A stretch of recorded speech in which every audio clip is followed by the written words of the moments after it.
Welcome, everyone. We're just about to get started. It's wonderful to see you at the beginning of this, at least in the Northern Hemisphere, the new school year. And we're really excited by the session we have today. So we're super excited with the session that we have today. Just as a reminder, for everyone, we'll have a Q&A part in the last half hour of the session today. So we'd love to welcome you just sharing comments and questions that you might have along the way. We'll be keeping track of those and we'll bring those questions back in at that last part so that Sharon and Mark and Dikila can take those on and explore together with all of us.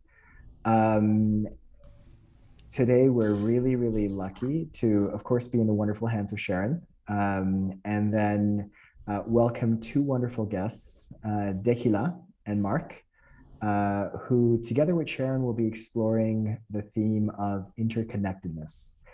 So, with that, Sharon, I think we should just get it over into your hands. Thank you, everybody. And I'm really delighted to be here with two very good friends and the rest of you. I'm fascinated by just watching where you're all dialing in from, which is really everywhere. So I don't know whether to say good morning or good afternoon or good evening but good. May goodness be with you, whatever time zone you're in. And we're going to be talking about interconnection, which I find a fascinating topic.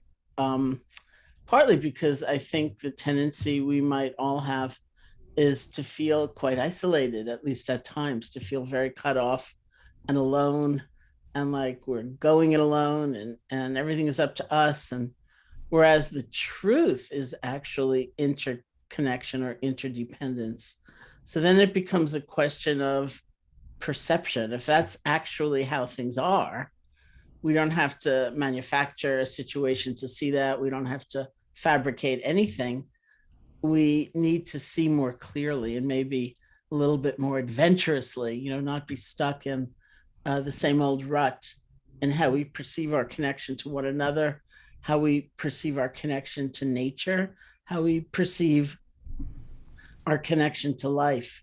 So I think for just a few minutes, what I'd like to do is guide you in what is actually my very favorite reflection of all time. And it's very simple. Just as we are gathered here together, you can close your eyes or not, however you feel most at ease. See who comes to mind as someone who has played any role at all in your being here right now. Maybe they told you about this organization, they told you about their own explorations, they read you a poem, they challenged you in some way. Just see who comes to mind.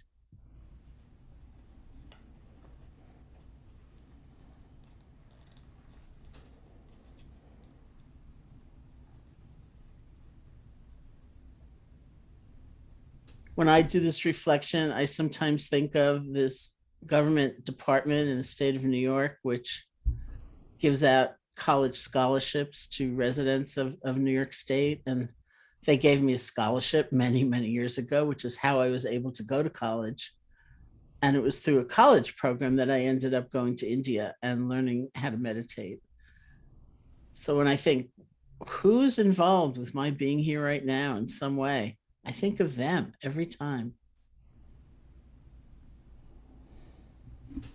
And sometimes I do this reflection and I think about those really challenging times where I have felt like I was just at an edge, not a minor annoyance with somebody or an inconvenience. And those are the people who are also somehow a part of why I'm here right now. Because I did, in a way, rise to that challenge and say, I've got to look deeper. So many beings. Or if you've eaten food today, even if it wasn't a distinct animal product, somebody planted some soil and somebody harvested a crop and somebody transported that crop,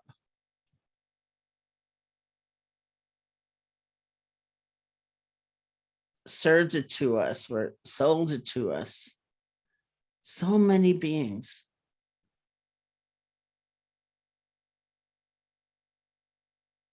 And so, as I said, this is my very favorite reflection because it is such a counter to that feeling of being alone, cut off. Every moment is like a confluence of all these relationships and influences and connections coming together. Every single moment in our lives. So because it's actually the truth of things, that truth of interconnection, it's got a kind of power. It's not just some idea we're trying to overlay on our actual experience. It's what happens when we see much more clearly. And that has a lot of consequences. In some ways, in our time right now, we so often see the more fearsome, even terrible face of interconnection.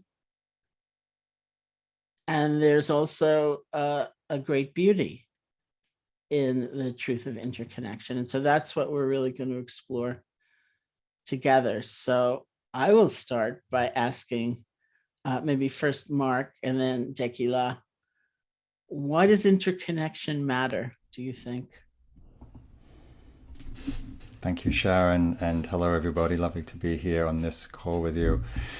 Well, I think you said it so beautifully, Sharon, that we live in these times where, particularly having just still in living through a pandemic and sheltering in place a lot and intensifying that sense of being isolated and separate and disconnected.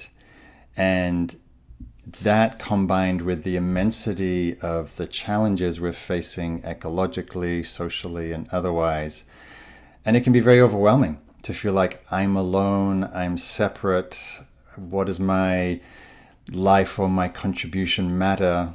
And we can feel so both alienated and overwhelmed and helpless when we feel that sense of separateness.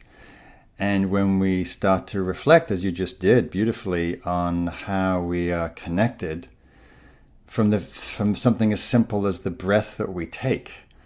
Like I was just listening to this wonderful scientist talk about, we're here because for 2 billion years, cyanobacteria, single-celled organisms, converted chemicals and sunlight into oxygen. And so we're related to those organisms 2.5 billion years ago who started bringing oxygen into the ocean. In the same way that when I think about forests and trees that I love so much because I spend a lot of my time outside, I'm literally breathing with trees. It's not just a nice idea that we breathe because trees and plants and plankton exude oxygen. And so when I remember that, and actually feel that when I sit outside and breathe, it helps me feel less isolated, more connected. And because I feel more connected, then I feel more caring. So when I look outside my window, I live in Northern California, and I see the haze and the smoke from the forests that are providing us oxygen to breathe burning. It wakes me up to the fact that I'm both connected and have a responsibility to engage. So, and I think it helps us also get a sense of, because we're affected by these things in different but similar ways, particularly with the ecological crisis, there's a way that it can be a motivation for us to act, and realizing that we're not doing that alone. So I could go on, but that's preliminary thoughts. Yeah. Thank you. Tequila, why do you think interconnection matters? And has it always, that notion or that idea always been connected for you with nature? Mm-hmm. I just want to say everything Mark said before I start. Tashidila, everyone. So I think, from a very self-serving point of view, individualism hasn't gotten us to a very good place, has it? Right? We sort of, with individualism, what's happened is we've kind of inherited a worldview that's really what I think about as the Gospel of Scarcity, which is that it's me alone. I have to fight for what I have, and I need to accumulate as much as I can for me and mine, right?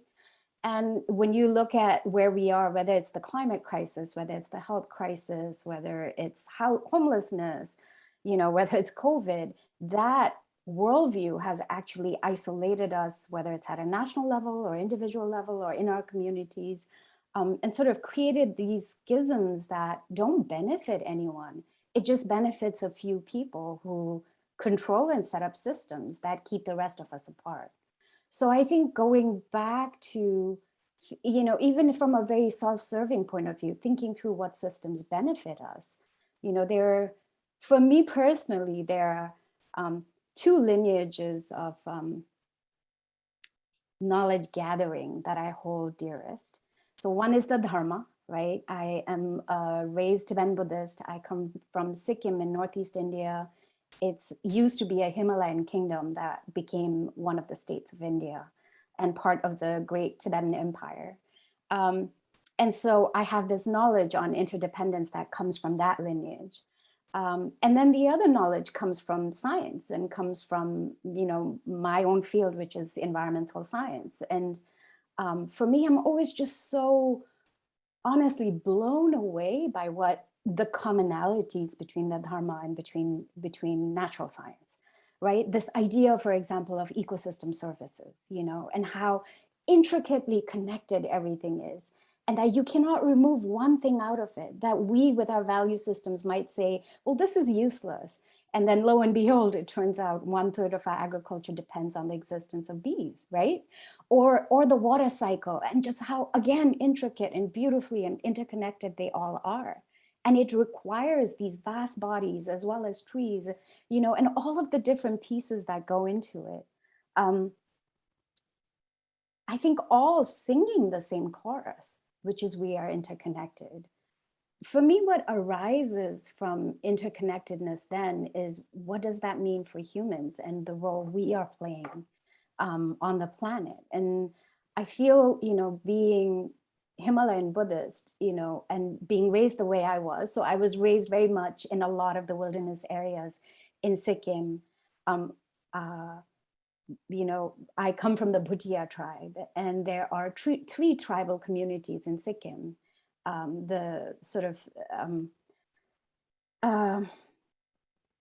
all of us have a worldview where nature is alive. We don't see nature as something that is dead or extant or, a resource, right? They all have their personalities, and they are as alive as we are. And so I know I said this before to Sharon in a conversation, we actually host the third tallest peak in the world, Kanchenjunga.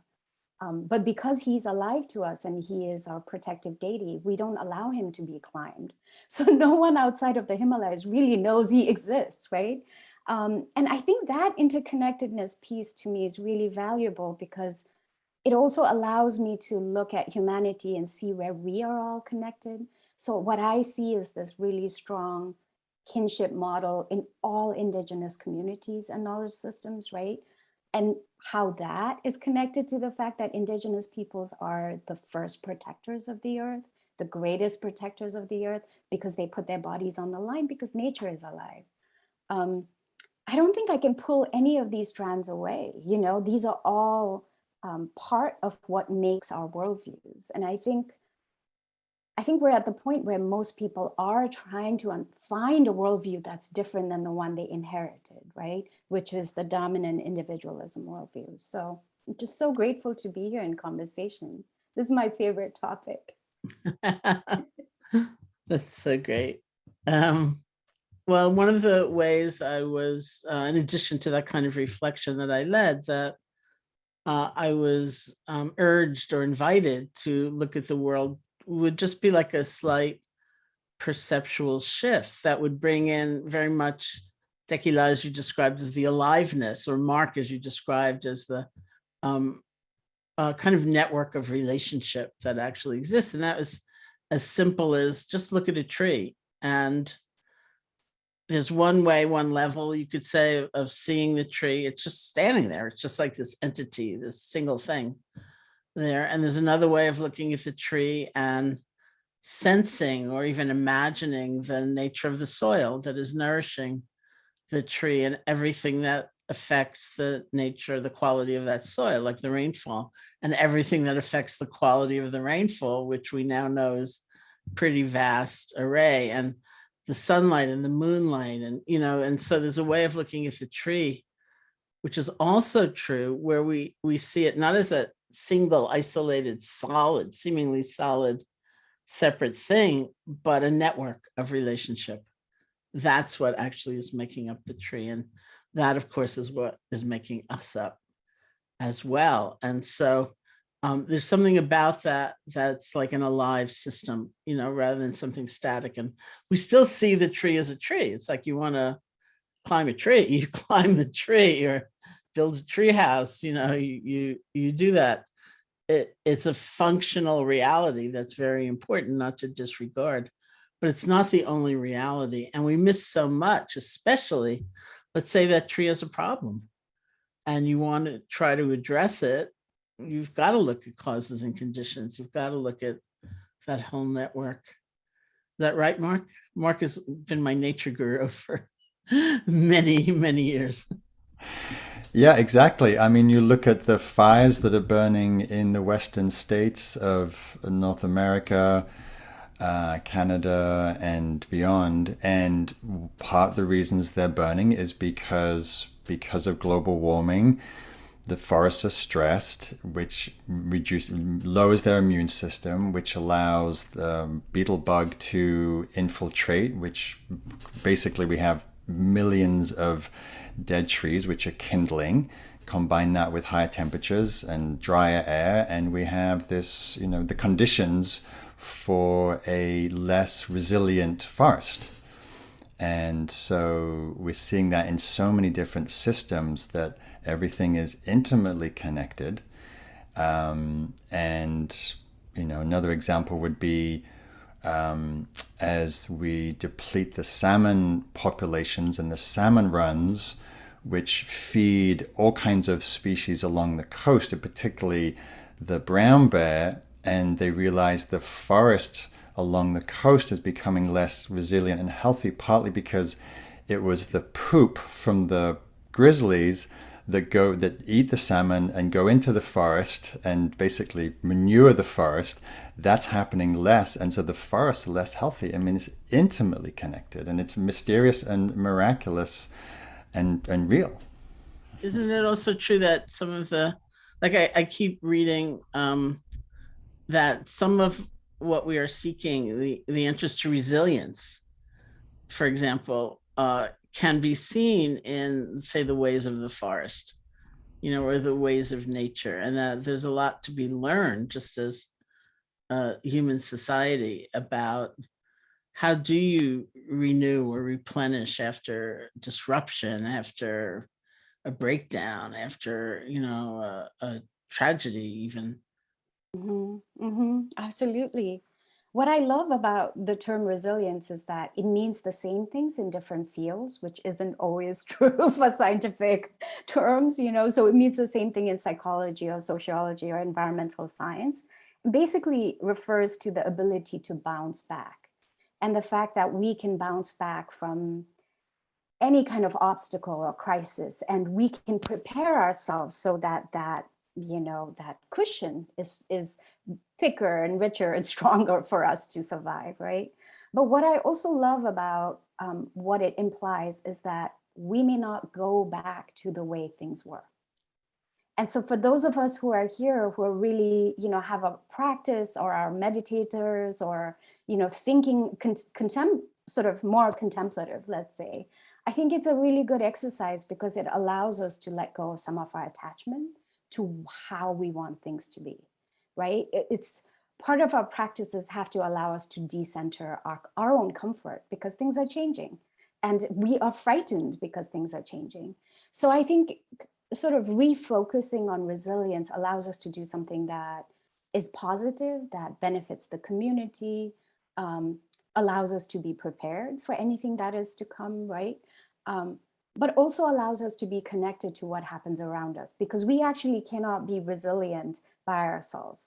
So I work a lot with faith leaders. I'm sure it's there in my bio. So I have a program that I do capacity building with different faith institutions and leaders and culture keepers of Indigenous traditions around environmental and climate change.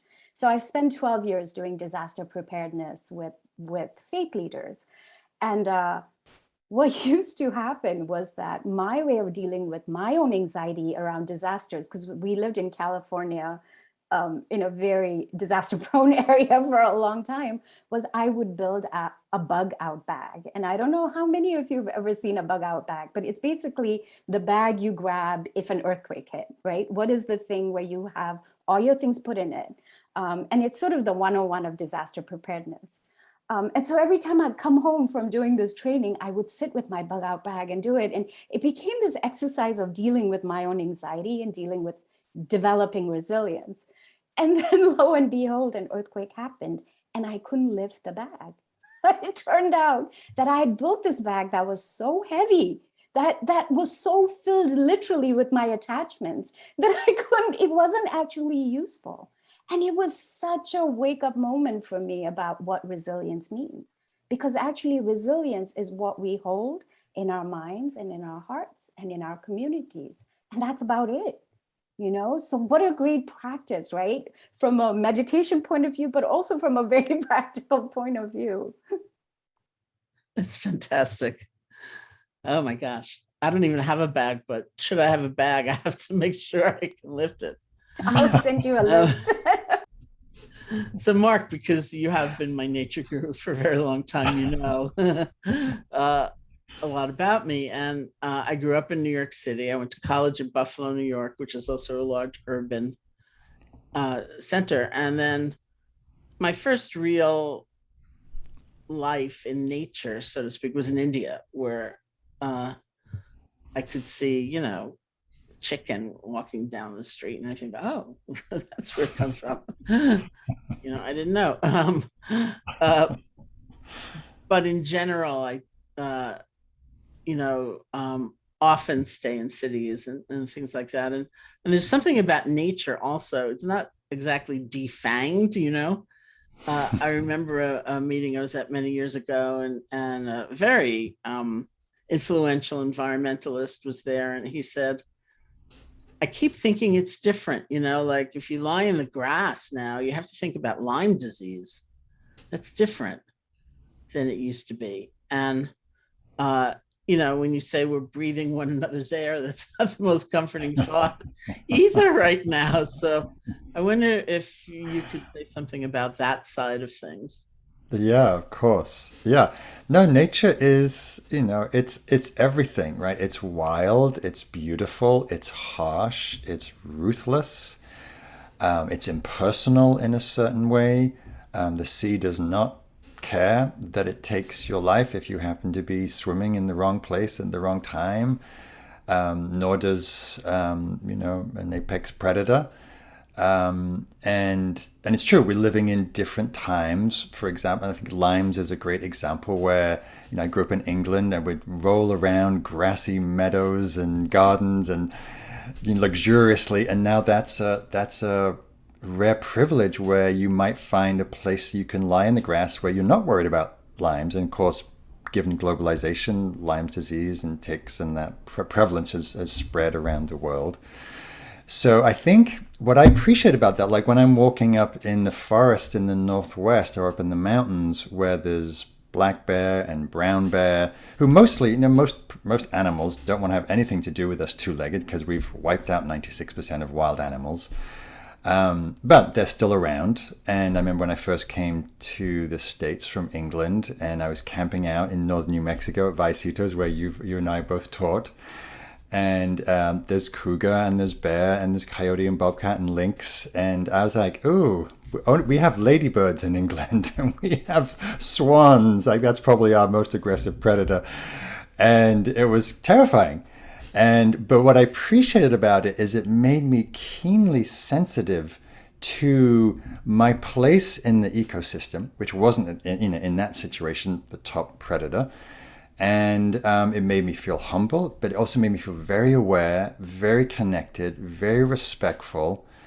and much more attuned to my environment, because I wasn't just walking through with the hubris of as we can do, of being unafraid because we think we're not part of the food chain. So I think I like that it increases my awareness and sensitivity, and everything has a place. I remember I was teaching at Spirit Rock, where you also teach, and I was going to my room, and I was walking along the trail, and there was a big piece of blade of grass hanging over the trail, and on the tip of the blade of grass was a tick doing its tick thing, which is waiting for a warm-blooded mammal to come along to grab onto to survive and feed its young and all of that. And I thought, oh, and I felt loving kindness for the tick. I didn't want the tick anywhere near me or on me, but just like, it's part of the ecosystem. I think when we talk about interconnectedness and the web of life, and as Dekila was pointing to, it also means opening to discomfort, opening to what we might consider inconvenience of ticks, and to realizing that it's a world that is complex, and we're just one part of it. And we've, because of the dominant sort of nature of how we've related to nature, we tend to think of that as a problem, rather than actually learning how to live sensitively within whatever ecosystem we're in. So I appreciate that, the wildness and the unsafety of it, as an invitation to wake up to that's part of life, and it's real, and it can make us humble, which we've lost as often as a species. That the indigenous cultures have really are living with, that we've lost that, with that wisdom and connection. So I want to ask each of you about small ways we can build a practice of interconnectedness, maybe starting again with you, Mark. Like, what if you live in a city, by choice even? Let's say. Yeah. So I think the important thing to remember is everything is nature. Everything is of the earth, however constructed and fabricated chemically and otherwise. Like I'm calling in from my house, and it was a forest. It's basically made of wood, and remembering that this is also of the earth. And when I step outside, however urban, I started meditation in East End of London, very urban area. But my practice was also around interconnection back then, and I was aware every time I left my house, nature was there. There's air, there's the atmosphere. Like when I move my hand, I'm changing the atmosphere. When I exhale, I'm changing the atmosphere literally, because I'm breathing more carbon into the air. And even in the city, when I lived in London particularly, I was aware of the seasons, the sunlight, a little bit of the moon cycle, and the wind and the elements and the rain. So that attuning to those elements that pervade everywhere, no matter how industrial or urban a place you live in, just that is helpful. And I think if you have the luxury of having anywhere to grow something, I think growing a plant, food. There's this wonderful friend she's an activist in Denver. And her way of staying connected is she has a small plot garden in downtown Denver, and she only plants native plant species, because if you plant native species of plants, it attracts the native insects, which attract the native birds, which attracts this whole sort of plethora of wildlife. Even in a little downtown, window box, you can create that sense of, oh, I am related to the broader systems of life, even in this city. So that's a couple of ways I like to think of that. Nature is everywhere, and we can see it in the seasons and the cycles. And I wonder, Mark, if you have an actual practice of interconnectedness in daily life and daily urban life, perhaps, apart from the examples that you've said, and if you do, if you could lead us in one for maybe like 8 minutes or something. Sure, happy to. Do we want to hear from Dekila about that same question first, or after? Well, I was actually going to have you do the practice and then ask Dekila to take it away. All right. Yeah. So we'll do a little contemplative practice, meditation practice. That's a way of connecting us to the elements, as a way of seeing how we're inextricably threaded and connected with life, which I learned in the Buddhist tradition, but it's really common to many traditions. So if you'd like to just take a moment to, well, you're already sitting, so closing your eyes and just taking a moment to pause, letting the words of the conversation settle. And bringing awareness into your body. And just sensing your body sitting or whatever posture you're in. And feeling your physical form, this fleshy, skin-bound form we call body. Feeling the flesh, the muscles, the bones, the heaviness, the weight, density, the form, this living form.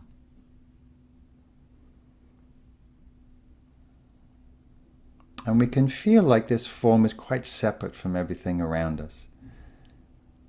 But if we take a moment to reflect, how does this form come to be? The earth in us, the earth element in us, we take in through eating food, through eating plants, animals. So we come from the earth literally. And we sustain ourselves through eating the earth element from the soils, from plants. And that very earth element in the plants and the soil becomes our flesh, our muscles, our tissues, our bones. And when we die, that earth element in our bodies returns to the earth, becomes part of something else. So sensing this earth element, as it were, your body, that's no different from the earth element underneath you in the ground, the soil, the rocks, the stone. No different from the solidity of the buildings and the wood around you. No different from the trees and the plants around you.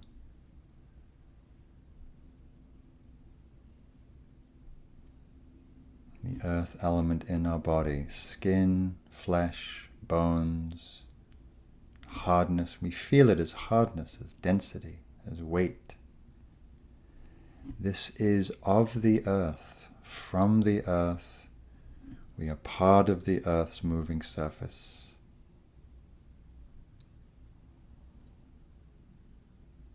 Sensing yourself as earth.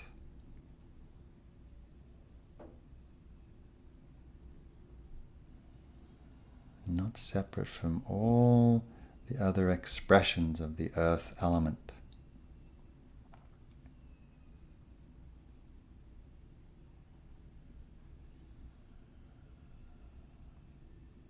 And in the same way, another element we have within us that makes us possible is the water element. So we drink the water element through water and fluids, and that water becomes our blood, our tears, our sweat, saliva, fluidity in our joints, GI tract. And the water element within us, we're mostly water, not separate from the oceans and the evaporation into clouds and rain and snowfall, and the water in the lakes and the streams. We drink the water element, literally drinking rainwater, snowpack,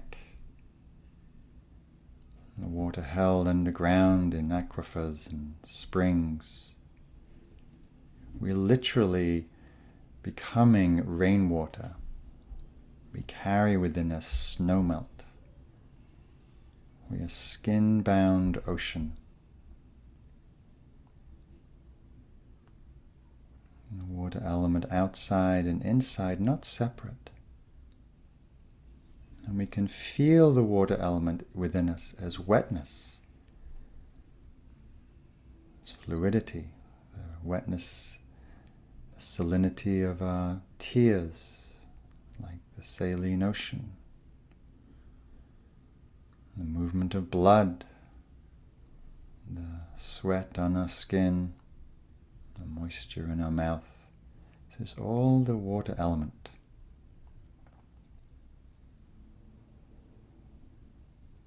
When you live in a particular place, drinking from a particular well or aquifer, you're more that aquifer, more that snowmelt than anything else. And the same too as we breathe, sensing your breath. Each moment we breathe, we're taking in the air element. We can't survive more than a few minutes without this element. We breathe in oxygen released from forests, trees, grasslands, plants, plankton. Taking in that freely given oxygen, oxygenating our cells, our brain. And each exhale, we release carbon back into the atmosphere, reabsorbed by that same plant kingdom. Sensing how each breath we breathe the same air, we take the same breath. We breathe with all breathing life. We breathe with all forests. Literally.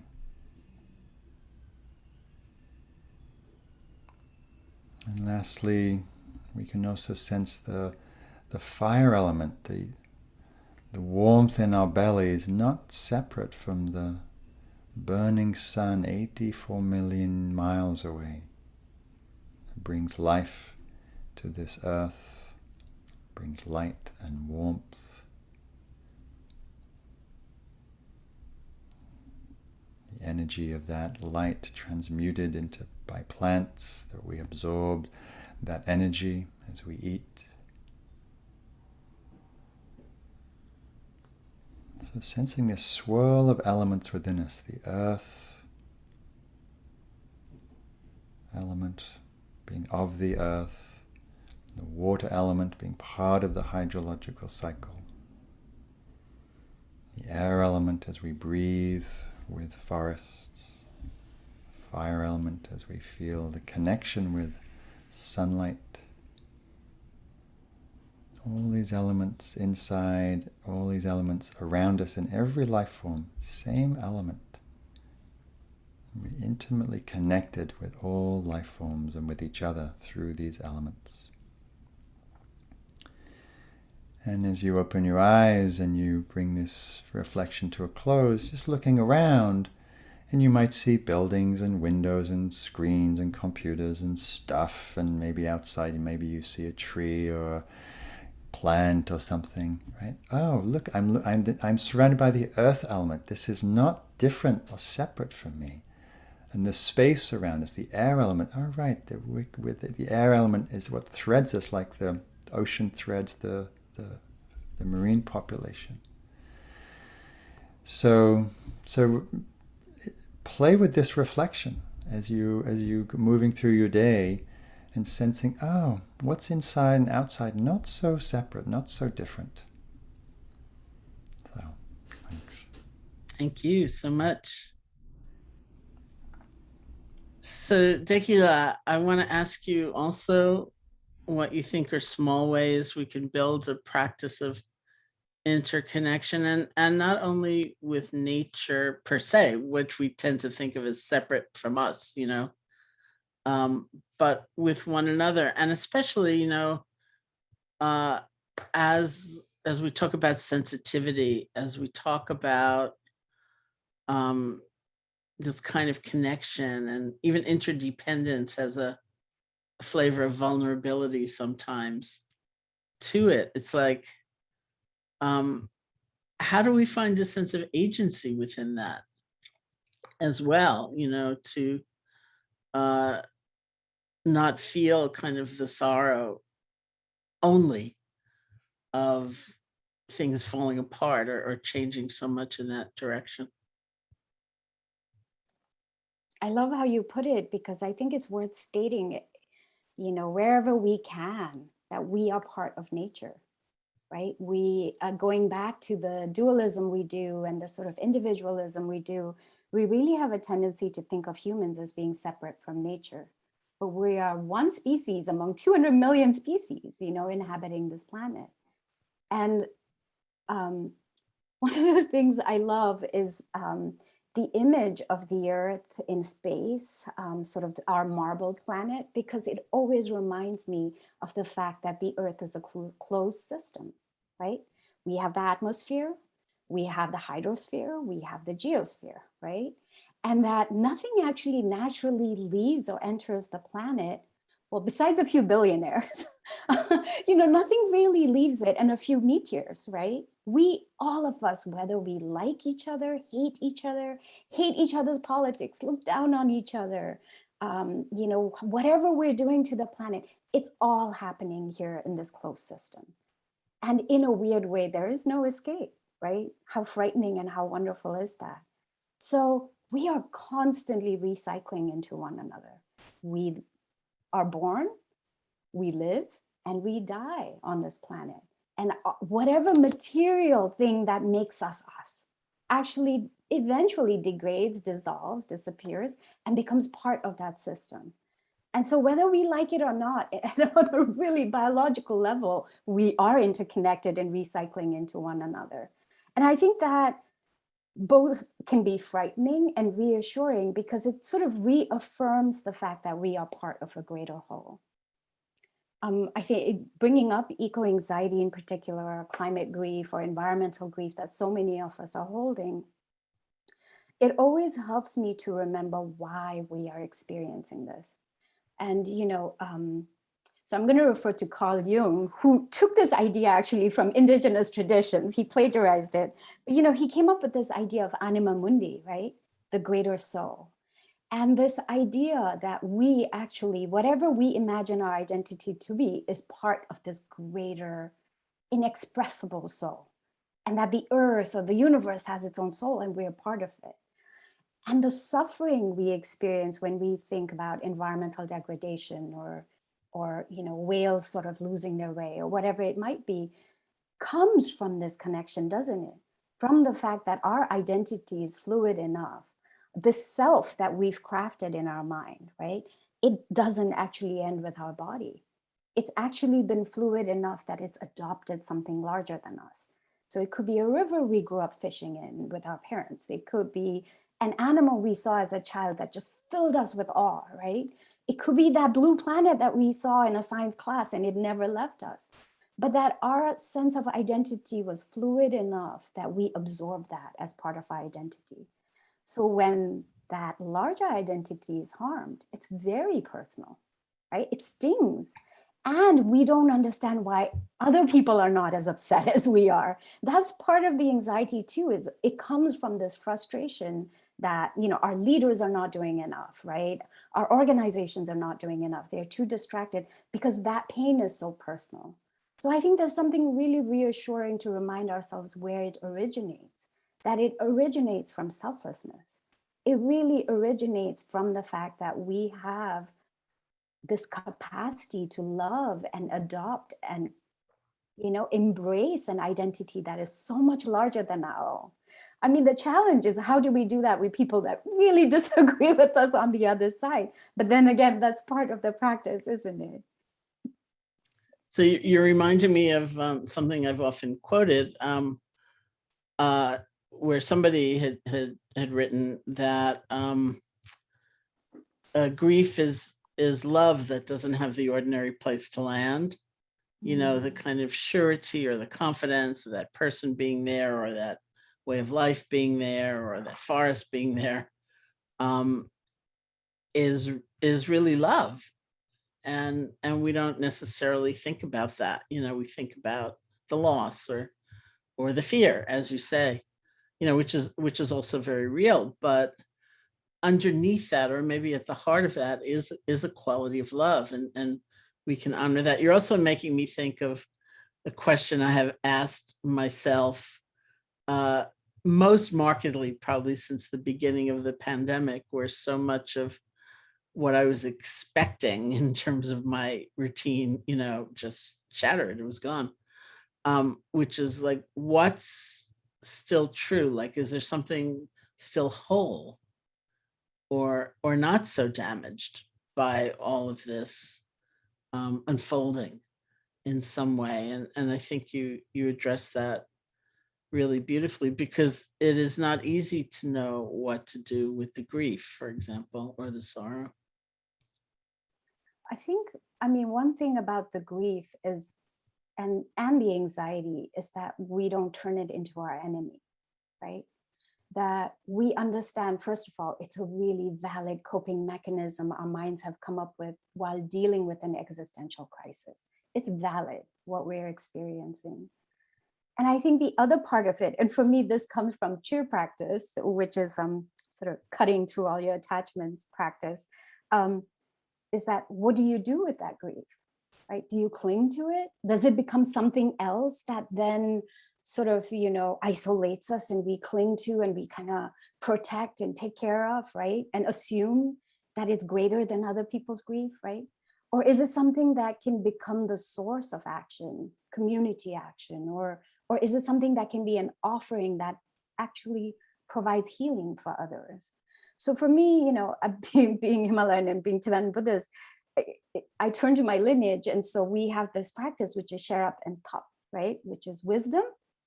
You can't have wisdom without method, and you cannot have a method, a practical application without the wisdom. So it's sort of, what do we do when we confront that grief? And when we have that moment where we're sitting and, let's say visualizing what that grief looks like, what do we do with it? Do we befriend it? Do we suppress it? Do we, it matters so much how we view it as part of our practice and what we take into our daily world with that, right? So that we apply it practically. So do you, like when you're speaking to people who are maybe from a secular background or a different faith tradition, as you have been, doing that work, is that kind of the place where people meet? Is like, what do you do with all of that anxiety and all of that grief? Yes, that's so interesting. I typically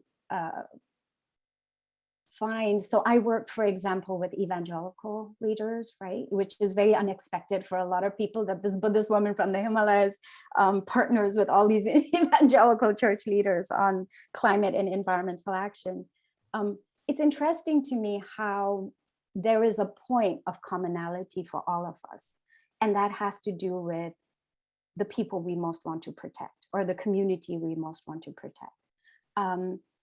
For evangelicals, for example, they really have a sense of a global church. And so what happens to the global church is very personal. Going back to the anima mundi, that's part of their identity. And so when we talk about disasters, I think, and they feel that grief, I think the conversation for me always is, well, your church is so dispersed. How can you only think about the church without thinking about those countries and, the policies in there, and then all these other issues start coming in, right? I also work with culture keepers of indigenous traditions, and there it's a very different issue, because for the reason why I said communities is because for them, very naturally, non-human relatives are part of their community, right? So species, they really, many of them have origin stories where humans actually came and survived on the planet, on the earth, because an animal helped them, or an animal transformed to become a human. And so for them, how amazing is that origin story, where actually we start with this relationship of gratitude to our non-human brethren and sister, right? If that's a word. I think grief is one place where all of us come together, because we as humans, that's kind of part of life, is the sorrow that we experience on a very individual level. But I think the second part to it is, whatever we're grieving for, that in-group needs to expand. Going back to some of the examples Mark gave, for me, when I think about what nature teaches me, the most important principle of resilience, ecosystem resilience, is diversity, right? It really comes down to the fact that the more diverse an ecosystem is, the more plant species it has, the more animal species it has, the more likely it is to bounce back. The other principle that's really interesting is freedom of movement, right? The ability, so the more freedom of movement there is for species in an ecosystem, once again, the more likely they are to bounce back. And then finally, decentralization is kind of the organizing principle of nature, right? So these are all lessons that we can gather and I think put into practice when we think about our grief. When we're thinking about our grief and trying to address it, first of all, we're not alone. There is a community that's grieving, whether we're connected with them or not. Second of all, it's a diverse community. And we want to lean into the diversity. It strengthens us. It makes us more resilient. And I think finally, this idea of moving away from a pyramid kind of leadership model, right? The more decentralized we are, the more diverse our leadership is, the more likely we are to survive what is to come. So this happens in so many levels for me, whether it's from the environmental science or dharma or just practical community organizing, But I encourage everyone to think through that. How do we offer our grief? Wow, thank you. And I'm going to ask you, Dekila, to lead a practice in a minute. But first, Mark, is there something you'd like to say about that topic? I've also learned a lot from you about this. Yeah. Well, Tequila said so many beautiful and wise things, so I mostly ditto to everything she said. The phrase that runs through the work that I've been doing, my nature-based meditation work for 20 years, is the phrase, we protect what we love. And as we allow ourselves to grieve, as we allow ourselves to feel the impact of what's happening ecologically and otherwise, of course, as a sensitive human being, we will feel pain. We will feel grief, sadness, loss, rage, fear, anxiety, all natural and very necessary to feel. Because if we don't feel, what happens is we go numb. And numbness is one of the greatest sources of inaction, and perhaps one of the greatest threats to the planet is we overwhelmed with the data and the immensity that we shut down, and then we just distract ourselves. So, but when we let ourselves feel, it's creating fluidity in the system and dynamism. And that then, once the grief it's all waves. When the waves move through, there's more clarity, there's purposefulness. Is like, oh, okay, how do I do with that? What do I do with that? And I think, we both need to feel, we need to befriend. And out of that, I think, comes fellowship. We naturally, because we're connected, we think, oh, who is caring about this, and who's doing something about this, and how can I be part of a system that's moving with people who share and feel the same way. So I think it's really key, and it's something that often we're scared of, and or told it's a weakness, or told it's a distraction. And actually, I think it's essential, both for our own inner resilience and well-being, but also to actually fuel. Because when we let ourselves fully feel it, we feel the depth of our love and care. And I think that's a great motivation to act. Thank you. So Dekila, I'm wondering if you can lead us in a compassion practice for about, let's say, 10 minutes or so, 8 to 10 minutes. Sounds good. Although I have a couple of caveats before I begin. Sure, yeah, of course. I am not a meditation teacher, everyone. Sharon is and Mark is, and please find a really good, legitimate meditation teacher. It's not me. And then the second is because I'm Karma Kagyu, I belong to the Karma Kagyu lineage of Tibetan Buddhism. I will refer to my lineage with this practice. So we have a practice in Tibetan Buddhism called Tonglen, which some of you might be familiar with, which is sort of the translation would be giving and receiving, right? So it's a sort of give and take that happens in this practice. It's usually a practice that is used quite a bit to address grief, but also to address anger or hatred. So it's a practice of transformation. And it's a practice of in many ways, coming to terms with your demons, you know, coming to terms with the things that you have the strongest sort of either affinity to or kind of antipathy to, right? Like you either hate it or you love it. A little bit about why I created this practice, or why this practice was given to me is, so I'm an environmentalist, and I began my career working for the World Wildlife Fund in Asia, in the Himalayas, in tiger landscapes, and then the mountains, and then I moved on to work in the Greater Mekong. And within a 5 to 8 year period in the early 2000s, I started having panic attacks because I was working in forests where you couldn't hear anything, right? So we would work in a forest, we would do monitoring, we would look at all these species and come back a year later and it would be silent. And the sorrow and the grief and the rage I was experiencing, no one actually told me this is a condition. The term eco-anxiety hadn't been created. That was created in 2007 by Susan Clayton, for those of you who are interested.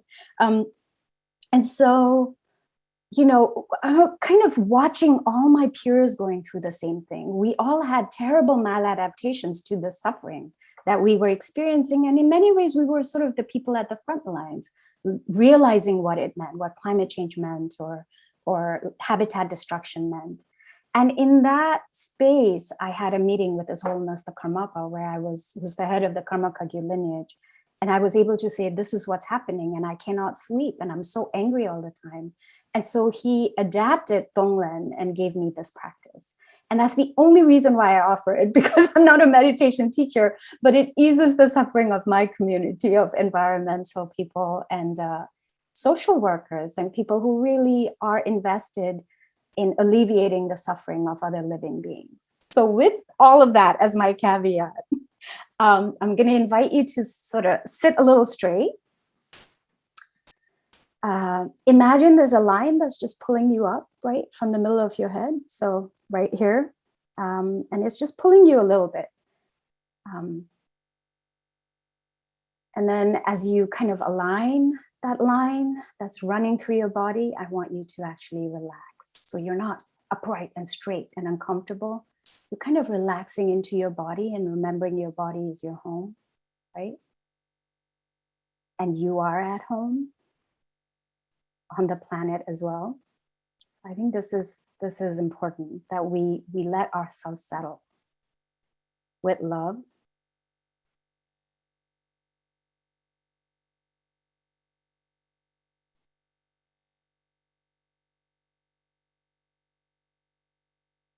You're activating your awareness of just being in your body.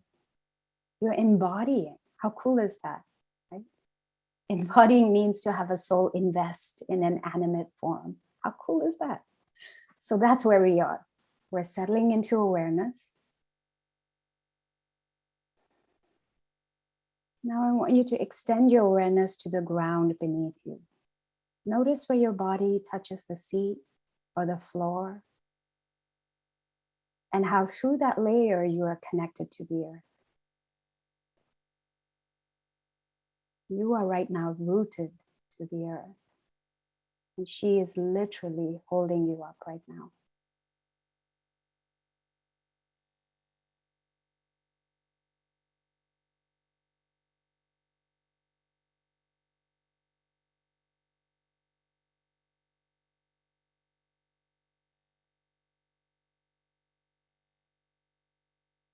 Now bring your awareness to your incoming breath. The air that's entering your nostrils, your mouth, filling up your belly. All of that oxygen that keeps you alive, coming from forests near and far, phytoplankton, algae, oceans, lakes, rivers, plants.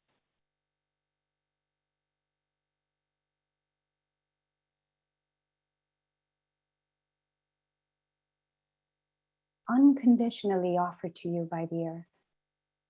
Unconditionally there for all living beings. And how just by breathing, the carbon dioxide you're exhaling is nourishing different plants and forests, right? This is interdependence. You're embodying it simply by existing, effortless.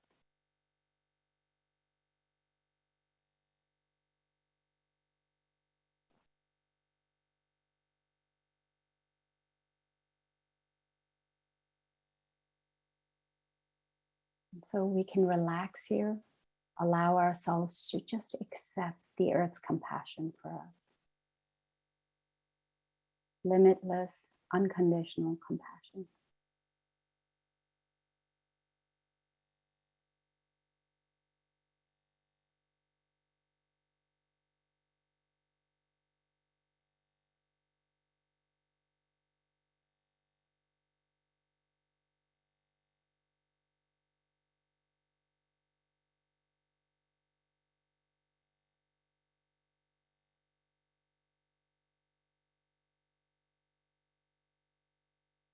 We are all breathing in tandem, receiving life as we inhale and offering life as we exhale. All of us are transferring energy and nutrients, participating naturally as part of one vast ecosystem. We are part of this ecosystem.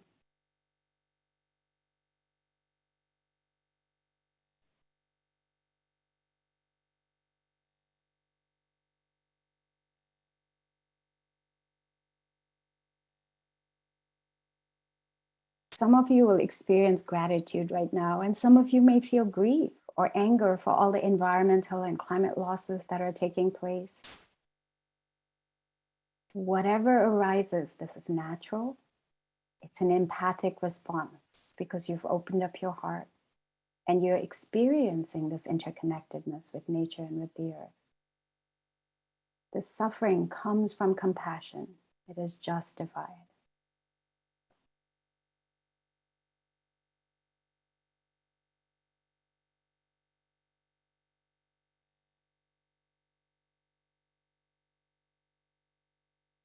As you inhale, you're breathing in the earth's compassion. And as you exhale, you're now exhaling gratitude. You are part of nature. You belong here. Nature heals you just as you can heal nature.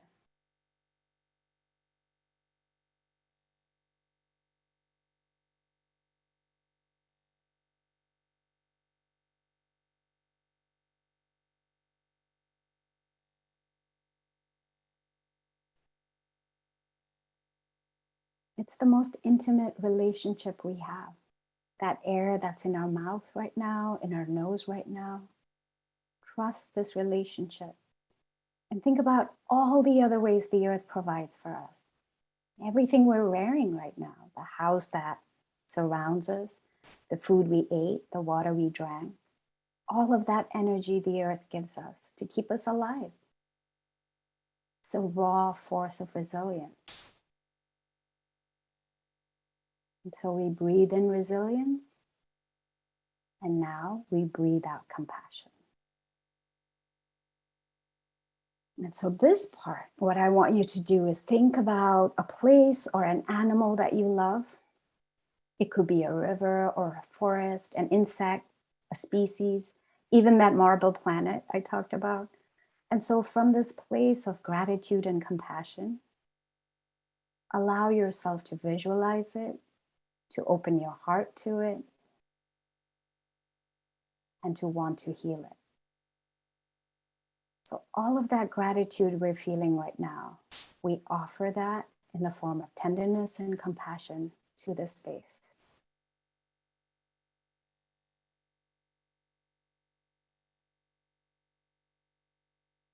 Our motivation is to alleviate the suffering of this place or this animal or the planet.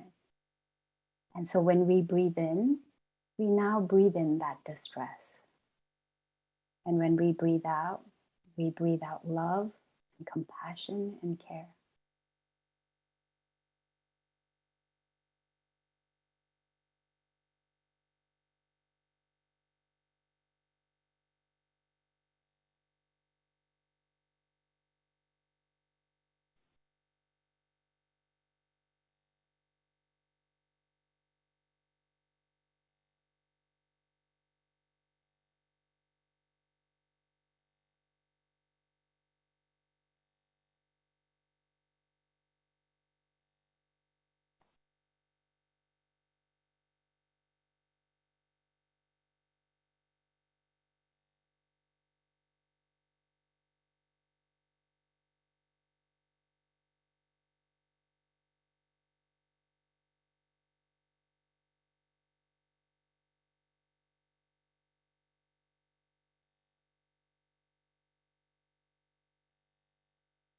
This may be hard for some of you, that distress, just imagining it and holding it. So if that happens, you can always just bring it back to your breathing and accepting the compassion of the earth.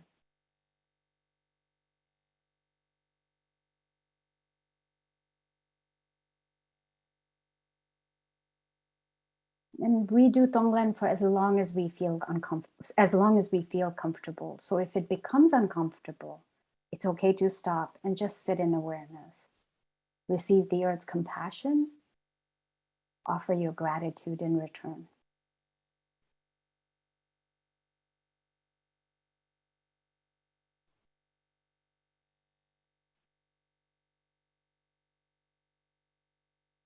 And when you are ready, we can reverse the flow. So now allow yourself to receive gratitude from the earth. And what you breathe out is compassion, right? So what we're breathing in is gratitude. The earth is grateful you're alive. With each breath, you can set an intention to help heal the earth, to protect nature, protect species, right? And so the earth is grateful you're alive, that you want to solve the problem, that you're not part of the problem, that you're here together in community to heal one another and ourselves. You are part of the richness on this planet. You are part of what makes it marvelous. You are part of nature.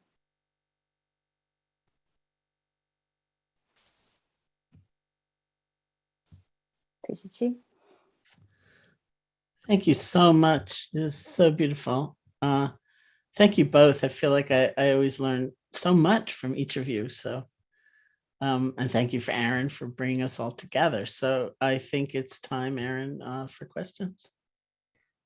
Thanks, Sharon. And thank you for everyone that shared questions in the chat. There's still time for more to be put in, but we'll start with a question, which is, if we are interconnected and we cannot be resilient by ourselves, then how can our own inner work make any difference to us as individuals? And Sharon, maybe you're a good person for us to start with this one, and then also Art Mark and Dikila. I wasn't expecting that. That's very new. Our inner work is, as far as I understand, from my own experience and from teaching so many through these years, is actually the foundation, because otherwise we're both unaware, perhaps, and somewhat blocked in terms of recognizing what we're feeling, and don't find. And I think both these meditations led us to a place of finding that sense of agency, of connection. If you're numb, you're not going to get there. If you start just feeling helpless, which would be easy to do, it would be easy to not have a sense of agency. We're just kind of crushed by circumstance. And this holds true whatever kind of suffering we're seeking to address in our work, in our lives, because it's not easy. And there are actually ways of being aware of what we are feeling, and also having perspective on what we're feeling, so that it's not just one side of things. We see the potential, we see the love, for example, as well as the grief. And that's what I think helps us keep a sense of agency, which is at the heart of resilience. Like, we're not stuck. Dikila, Mark, would you guys like to chime in? I mean, one thing I'd say is that I think going back to, earlier when I was talking about Sherap and Thup, so the wisdom and the method, right? Our inner practice is crucial for that wisdom piece. We cannot run away from that, the suffering that we hold cannot be skillfully used if you haven't reckoned with it, We cannot run away from it and then expect ourselves to have overcome sorrow and suffering and grief, right? And so I think that space that we give for the inner work is really crucial for that. the other part for the inner work that, really matters is obviously it builds our motivation to be better, to be kinder, to expand our in group, that's all part of what we do in our practice, isn't it? And I don't think those are replaceable by practical action. I think they have to come together, the practical part and then the inner work, right? They have to match each other. And it's sort of, in Buddhism, everything is set up like that, isn't it? Like wisdom and compassion, compassion and impermanence, right? So I think those are two really irreplaceable aspects for the work we do, whether it's to alleviate suffering for our human communities or whether it is to alleviate suffering for nature and our non-human communities. Yeah, and just to add very briefly, with the truth of our inherent interconnectedness, that also includes by necessity what's happening on our inner life and inner world. And so it's important not to overlook that just because we're connected, it matters equally, if not more importantly, that we're cultivating, working, and clarifying our own, whether it's our own grief, our own motivation, and if we're part of the Earth's immune system, and we need to make this particular form a healthy part of the immune system, which supports the overall immune system. Thank you, Mark. Thank you, Dakila. Thank you, Sharon. The second question, I think, builds on this first question in an interesting way. So the question is, I understand that there is a deeper, larger consciousness that nature has due to this complex interconnectedness.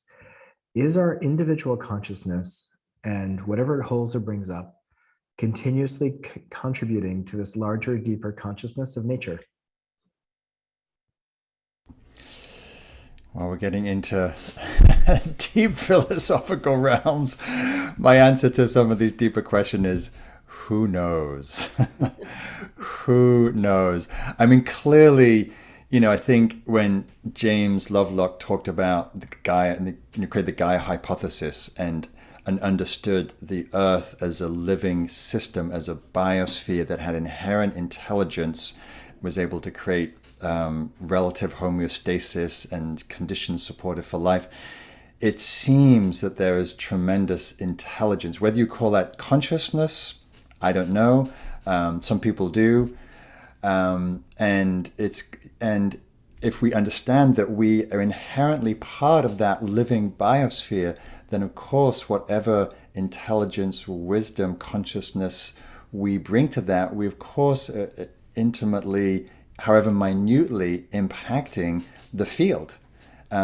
So of course there's a relationship, and as we know, it takes very few percentage of people, for example, to create quite large transformational societal change. And so I think that's a good example of how we can seem small and unimportant, and yet actually that can still create significant change in the broader field, whether that's Gaia or in systems and structures. But I'm still left with who knows. I'm going to venture a little bit further with no proper evidence. I think so, yes, right? Because communication is the sort of the evidence, isn't it, of consciousness. And we know in nature that everything communicates. We know trees communicate. There's amazing studies done by people like Suzanne Smart that basically looked at how trees push nutrients to ailing trees in the same grove. So at some point, a mother tree knows that there are trees in that grove that are suffering, and maybe they've fallen sick. And so they begin this wave of pushing nutrients under the soil through mycelium, right? And so they push it out, and then the other trees pick up that the mother tree has done this, and then they add to it. And so they start pushing out all of these nutrients to the tree. That is communication, isn't it? Which really points to the fact that there is consciousness. We know we know what connects the world together is really so mushrooms, right? Basically, all the fabric, that there is a fabric that connects all of these ecosystems. You know, all the algae, the sort of lichen, everything that I can think of that we humans that they're invisible to our eye. We find them too humble to pay attention to, don't we? But it's kind of like that's the connective tissue in our body. Whether our mind is telling us we're conscious or not, our body is communicating constantly inside, isn't it? We're breathing effortlessly. It's really hard to stop breathing and just sit back and say, I'm not going to breathe right now. Your body overrides that, doesn't it? So there is a kind of collective consciousness that's happening that doesn't have a director necessarily. There isn't someone necessarily sitting there and directing, but that intercellular network is communicating to keep everything alive and healthy. And I mean, first of all, how cool and amazing is that? And then second of all, it brings me back to the power of, the decentralization aspect of nature, right? That whether we want to or not, we are participating in community. Whether we feel isolated or not, we are part of this larger community. So I think we have time, perhaps, for one last question. What part of understanding interconnectedness is connected to action and knowing how to give and or take? Mark, would you be up for taking this on? Sure, I'll take a stab. Well, I had a moment of clarity that just disappeared. That's the interconnected or lack of connection of synapses. I think if we understand ourselves as inherently part of a living system, and with any living system, there's roles and functions, and there are times when we are engaged and active, and at times when we're nourishing. What I learned from Indigenous peoples in Costa Rica when I was there was, for example, the understanding is that between midnight and noon, the tree is absorbing nutrients. And from noon to midnight, there's a kind of a emitting and irradiating. And so the time to approach a tree is actually from midday to midnight, not when the tree is absorbing. And so it was a beautiful metaphor for me of that life is always giving and receiving, right? We can't just give because we burn out. And we can't just take because we become selfish, self-absorbed, and disconnected. And so I think where mindfulness and self-awareness practices help is we track that we are a limited resource that's connected, and to be mindful of when it's helpful to be nourishing with our practices, meditation or whatever sort of resilience building practices we have, and when it's optimal to give and serve and take action. And I think the more we're aware of that balance of giving and receiving, of acting and nourishing, the more resilient we will be for the long haul. And we all know, given the crises that we're in, that we need to be resilient for the long haul, because the crises, certainly ecologically, are going to get worse. And so if we don't learn how to nourish, then we're going to burn out too soon. And so I think it's important for the system that we nourish ourselves and each other and support each other to do that, as well as take action. And I imagine for this community, the nourishing self-care may be something that might need to be enhanced and developed, because my work with activists in general is, because of the love and the care, the emphasis goes on to acting, and often forgetting that our body and our soul and heart and relationships need nourishment. Thank you, Mark. And Sharon, I think this brings us to your closing word today. Well, first I would want to ask Dekila, do you have anything to add to that? Okay. Thank you, everybody, for being here and the questions and certainly Mark and Dekila for a really beautiful evocation. It's not just hearing the words, but it's feeling the world that you are weaving as a world of possibility of connection and communication. So at one point I was looking over my computer. I'm in the country in Massachusetts for the moment, and I looked over my computer, and there's some really large trees outside, and I saw autumn leaves. I saw that the leaves are changing color for autumn, and my very first thought was, it's too soon. And then I thought, I think this has some connection in a funny way to Dekila's example of the bag that's too heavy, which I can't draw out exactly, but it popped into my mind just having some connection. And I thought, look at that. What, that protestation, like it shouldn't be the way it is not that helpful, and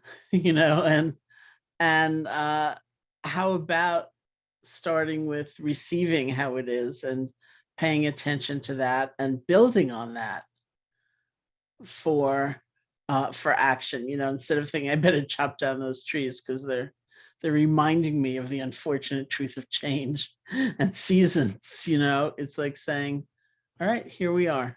Now what? How is this going to inform me? How is this going to help me?